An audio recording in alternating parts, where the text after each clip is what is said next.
Hi, I'm Nick Hackworth, and we're here at Tate Liverpool to see Gustav Klimt, Painting, Design, and Modern Life in Vienna in 1900. As the title of the exhibition indicates, this is about more than just Klimt's paintings. Instead, this exhibition tells a story of the intellectual and cultural ambitions of Gustav Klimt and a number of his close contemporaries who together formed a radical cultural group called the Secession. And this included not only painters, but sculptors, architects and designers who together formed a quintessentially modernist vision of artistic life in the 20th century. So we're here in the first room of the exhibition, about to see one of the highlights of the show.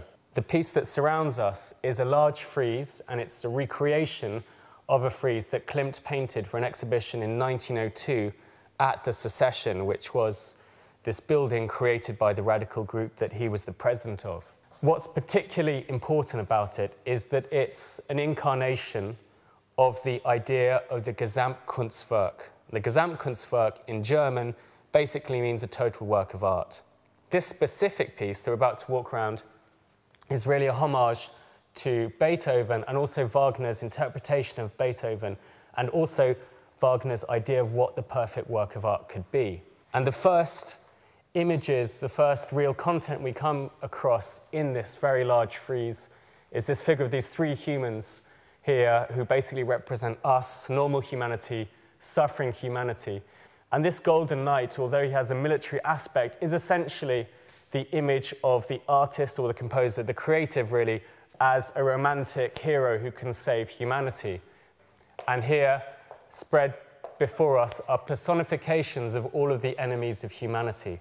And in the center is a figure from the Greek classical past, a demon called Typhon. To Typhon's right are his three devilish daughters, the Gorgons, and then above them, personifications of the three real enemies of humanity. We have sickness, madness, and death. And so then, moving away from the darkness, we come to the final third of the frieze. We find this beautiful figure of the poet, and she's carrying a lyre.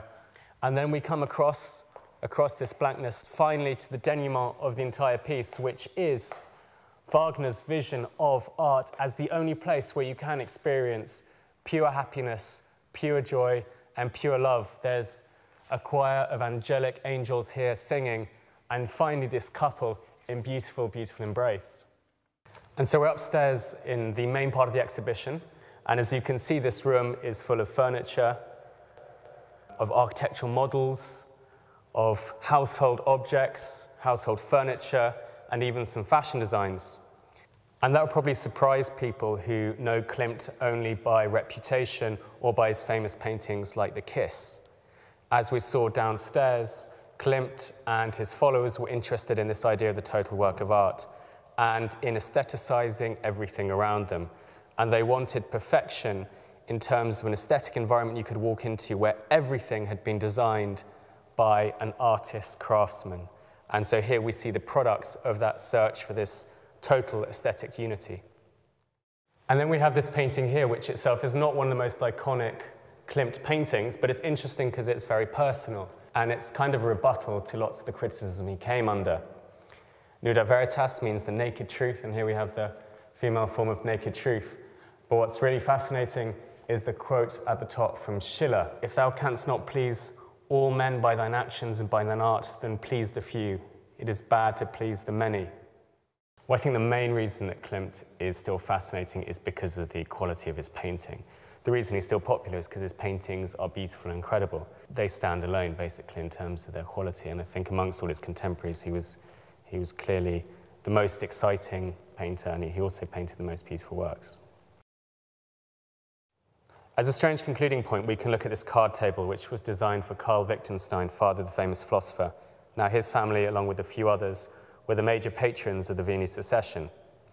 And they enabled, for a brief period of time, Klimt and his contemporaries to create this ideal environment where everything from card tables to coal scuttles to seats to paintings would be part of a beautiful aesthetic whole. But sadly, that world came to an end.